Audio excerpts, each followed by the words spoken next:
And the last topic of today's show, rest in peace, the Bloodline. Folks, I popped like a 4-year-old girl. I popped the loudest I have for a wrestling event since Edge returned at the Royal Rumble of 2020. That'd be for Jey Uso playing the actor of the year, having us all think Jey was going to turn on Jimmy. We were going to get Roman Reigns versus Jimmy Uso for the Undisputed Championship at Money in the Bank. A bloodline civil war is coming between the Usos, Solo Sikoa, and the Undisputed Champion after Jey Uso kicked the ever-living hell out of the tribal chief to one of the biggest crowd pops I've heard. Maybe the only louder pop I've heard in the last few years is when Kevin Owens and Sami Zayn won the Undisputed Tag Team Championships at WrestleMania 39 from the Usos. 3 years ago, August 30th, 2020, Roman Reigns won the Universal Championship. And now over 1,100 days later, I believe, here he is, the Bloodline, which has grown to include the Usos, Solo Sikoa, Sami Zayn. Sami Zayn leaves. Jimmy Uso leaves. Jey Uso leaves. The last one to leave is Solo Sikoa. Does he leave Roman at Money in the Bank? By the time we get to SummerSlam, which I believe SummerSlam is going to be booked in either one of two ways. One way is Jey Uso one-on-one with Roman Reigns for the Undisputed Universal Championship. Now, we know Roman Reigns' first feud as Undisputed Universal Champion was against Jey Uso at Clash of the Castle 2020, Clash of Champions 2020, and then their memorable Hell in a Cell match, the I Quit match, where Jimmy Uso got involved at the Hell in a Cell pay-per-view in 2020. If Jey Uso faces Roman Reigns at SummerSlam 2023, I believe to date it will be the biggest in jeopardy Reigns' championship reign will be in. Because as I've always said, I think this should start, or I think this should end where it starts, with Jey Uso, not Cody Rhodes, because I don't think Cody Rhodes' story is with Roman Reigns. I think the whole Bloodline story ends with Jey Uso becoming the real tribal chief.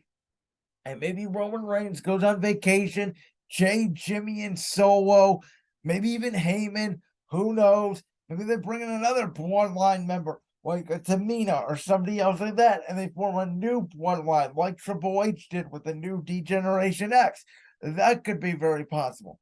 But I believe this Bloodline story ends with Jey Uso becoming the Undisputed Champion. My other option would be Seth Rollins, which with the story with him in the Shield, I would accept.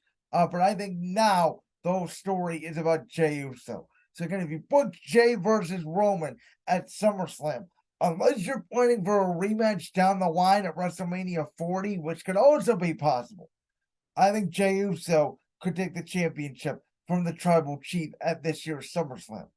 But I think WWE wants to extend Roman Reigns' championship reign to at least WrestleMania 40.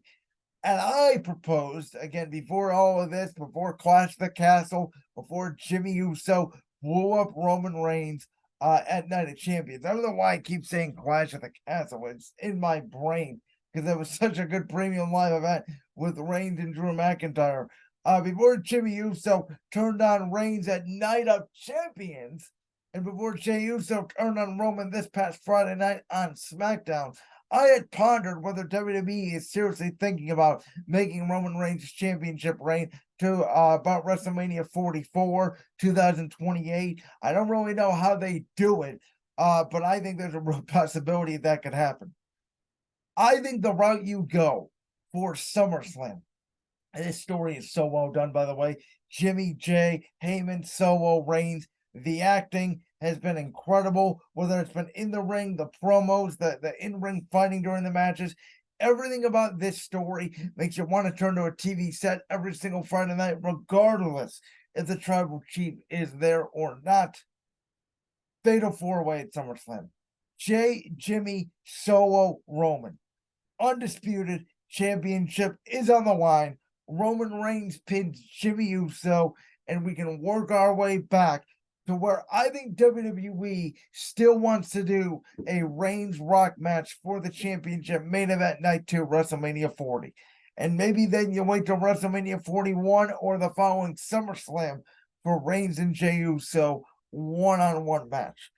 I think that's the direction I would go. I would save Reigns and Jey Uso. Not that SummerSlam isn't a big pay-per-view, because next to maybe the Royal Rumble, I think the Rumble and SummerSlam, depending on the year, sort of alternate as the second and third biggest premium live event of the year. Now that you could do it on there, but this story between Reigns and Jey Uso has been so emotional. What do we always say about WrestleMania?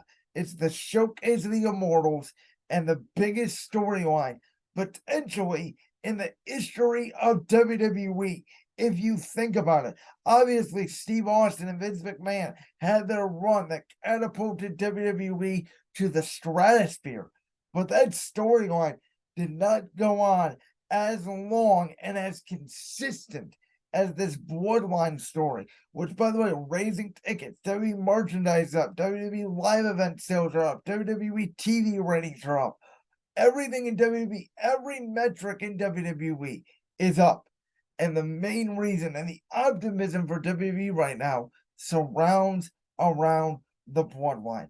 I think the Bloodline is a perfect story. The Jey Uso Hector Reigns was, again, super unexpected, and I just want to wait and see how this story turns out. I'm done predicting it, because every time I predict what's going to happen, something different happens, and I absolutely love it. It's keeping it on our toes, and whoever wrote this story absolutely deserves an Emmy. You like that clip from the Brands World podcast? If so, make sure you go down there and hit that subscribe button. While you're down there hitting the subscribe button, make sure to also hit the notification bell so you never miss another upload. And make sure you check out all the other clips from the Brands World podcast right here on YouTube.